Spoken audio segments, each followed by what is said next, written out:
Hello ladies and gentlemen, last week I did a discussion video where we talked about does WWE need a Cruiserweight Championship. This video was quite successful, had a lot of views and had a lot of comments, created a lot of discussion. That was the idea and it was good and everyone seemed to enjoy it, and I don't have an episode of... Really? Yeah, stay there. So I don't have an episode 10 years ago or 97th Heaven to do this week, so I thought we'd do another discussion vid. Now, the last one, the does WWE... Oh, it's gone by the back of the cooker. Fucking yes. Fucking superb. Bye then. Never see that again. The last one was inspired by NoDQ.com's board on Facebook, okay?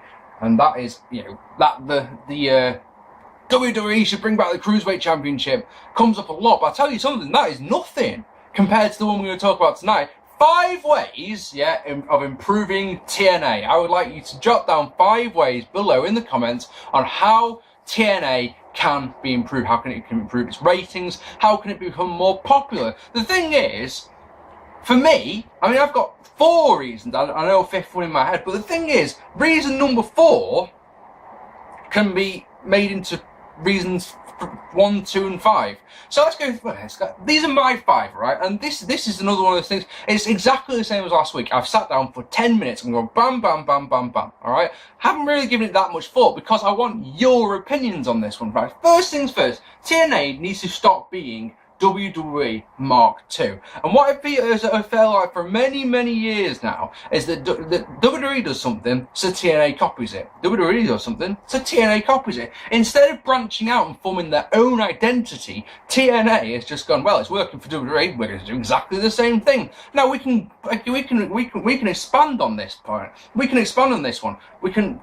What I mean is it needs to form its own identity, in my opinion, TNA does. It needs to stop doing, like I say, everything that WWE does. It needs to think about things that's, right, instead of going, right, WWE does this, so we should do this. It should be, WWE doesn't do this, so maybe we should do it.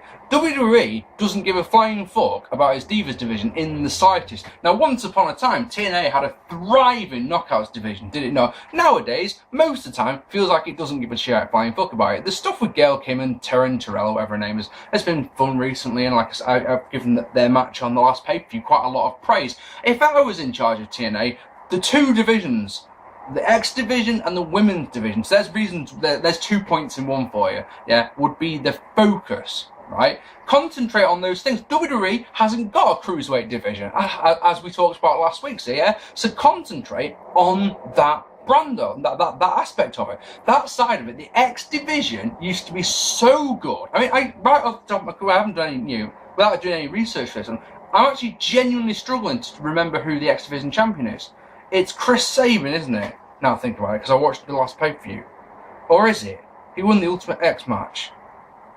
Yeah, he did, yeah. Chris Sabin is the X Division champion. See, that took some time to remember who it is. I'm a big wrestling fan. You know?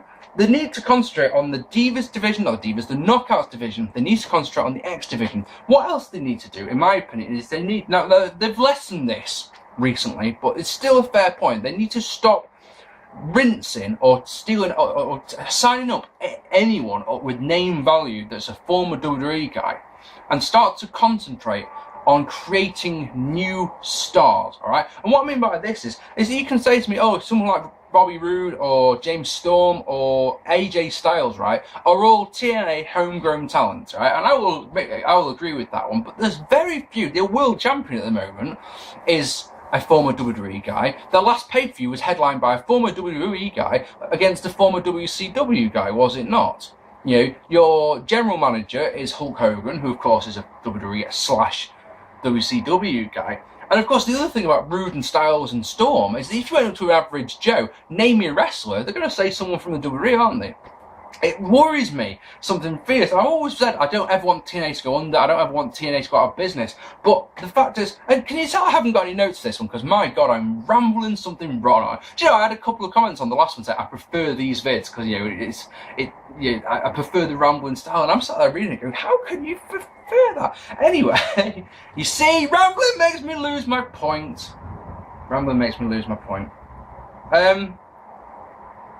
I was reading an old Power Slam the other day. It was from 2007, I think it was from. Or it might have been from 2008. Don't quote me on here if I'm wrong. But it had the first live impact in it. The first ever live impact. And that live impact drew a 1.0 rating. And you look at it now, and all these years later, and TNA can still not better a 1.0 rating. I think the rating last week was a 0.8. It might have been a 0.7 now, I think about it. Why is it that people... I mean, what... I'm probably the prime person to ask, am I not? I watch TNA pay-per-views, yeah, because we get them for free over here in England on a Wednesday night, and I have the lads round, and we have some beers, and we watch the TNA pay-per-view, yeah? We don't do that with WWE, because I refuse to pay for WWE pay-per-views. It's that simple. But we watch the thing. The flip side is I refuse to watch Impact, because every time I do watch Impact, I leave it going, oh, for fuck's sake, such a stupid TV show. And at the end of the day, think about it, if I have to watch Raw, and I feel like I do have to watch Raw, because I'm determined to not let Raw beat me, and I like doing Raw reviews for you guys, but I mean, the thing is, if I check this out, yeah, if I do a Raw review, the average amount of views I get is 700 views. Yeah, I've got 1,100 subscribers. If I do a Raw review, I get 700 views. Yeah, if I do an Impact review, it gets 300, if that. I'm not the only person out there who is a professional wrestling fan who just thinks, fuck that when it comes to TNA. And why is that? That's one thing I think I'd like to know. So, yeah, in conclusion, concentrate on the X Division, concentrate on the women's division, stop signing WWE cast-off and try and create new stars. Now, like I said, this one is something they are doing more of nowadays, but I guess it's because not as many people are leaving WWE. But it does seem to feel like every time anyone of any name value just gets signed straight away to TNA. And then the thing is, this is another thing, is that how many people can you think of, yeah, that have gone to TNA that have been from WWE that have been better for it, you know? Rob Van Dam's on his way back to WWE now, isn't he? He wasn't. Mick Foley, no. Christian, maybe, because he got a world title reign, but he's had world title reigns since in WWE. Booker T, no. You know, if you go to TNA and then go back to WWE, the time that you had in TNA has hurt you. There's only people like Kurt Angle who can't go back to WWE that it seems to have benefited from. Last one is an interesting one because it comes up, like I said, this video is inspired by NoDQ.com, yeah, and the one that comes up when this one comes up, 5 reasons, yeah, the one that seems to come up a lot is bring back the 6-sided ring. Now, when Hogan and Bischoff took over, and they're a whole kettle of fish, get rid of Hogan and Bischoff, surely. Get rid of Hogan as your figurehead for certain would be maybe a reason that you could put in. I remember that. I was outraged. There was outrage. I was like, I can't believe they've done this, you know.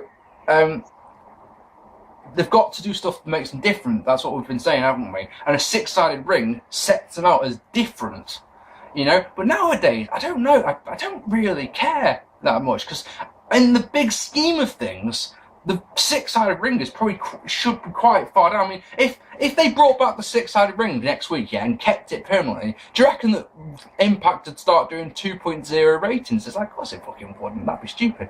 Right, but yeah, this video is designed to create discussion. I would love to know what your 5 reasons or 5 ways that TNA would or can be improved.